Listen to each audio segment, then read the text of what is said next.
ఈరోజు రసం పెడుతున్నారు మా ఊళ్ళో. రసానికి కావాల్సిన టమోటాలు, చింతపండు బాగా ఉడకబెట్టుకున్నాము. రసానికి కావాల్సిన మసాలాలు కందిపప్పు, ధనియాలు, మిరియాలు, జీలకర్ర, మిరపకాయలు, ఎల్లుల్లి అంటే తెల్లవాయిలు, పుదీనా, కొత్తిమీర, రసం. ఇంతకుముందు ఇవన్నీ వాడేవాళ్ళం కాదు మనం, అసలు టమోటాలు కూడా వాడేది లేదు. కానీ ఇప్పుడు ఏంటంటే నాగరికత పెరిగిపోయి అన్నీ టమోటాలు కూడా వేస్తున్నాం. మిక్సీలో వేసుకున్న పొడి ఇవ్వడమని ఇలా వాడుకోవాలి. మిక్సీలో వేసుకున్న పొడి ఇది మొత్తం కలిపి అది వేగిన తర్వాత ఈ రసం ఎత్తి దాంట్లో పోసుకోవాలి. ఆ రసం పోసుకున్న తర్వాత ఈ కరివేపాకు, కొత్తిమీర అవన్నీ వేసి ఒక తెల్లు వస్తే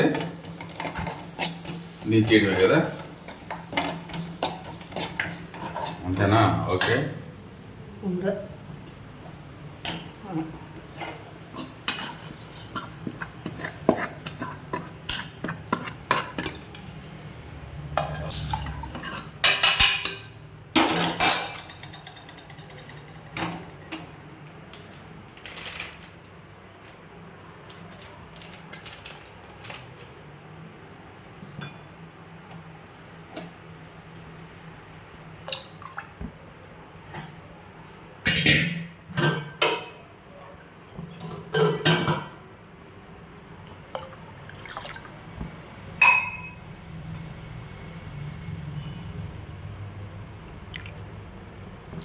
కొత్తిమీర,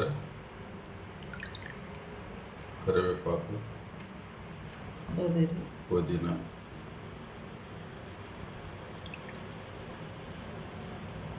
తగినంత ఉప్పు వేసేసావా?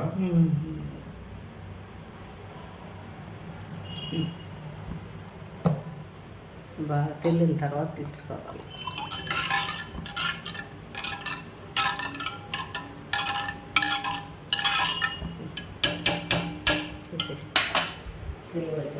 రసం పప్పు వేసినాం కాబట్టి ఒక్కరం తెల్లితే రేపు కూడా పెట్టుకోవచ్చు. ఈ రసాలు పాడవు. ఒక్కరవ తెల్లేదాకా ఒక్కరవ తెల్లినిచ్చి ఆపేసుకోవాలి. రసం రెడీ. రెడీ. టమాటోలు, పప్పు, రసం. టమాటా రసం, కందిపప్పు, టమాటో, నిమ్మకాయ ఉండలేదు కదా. Right.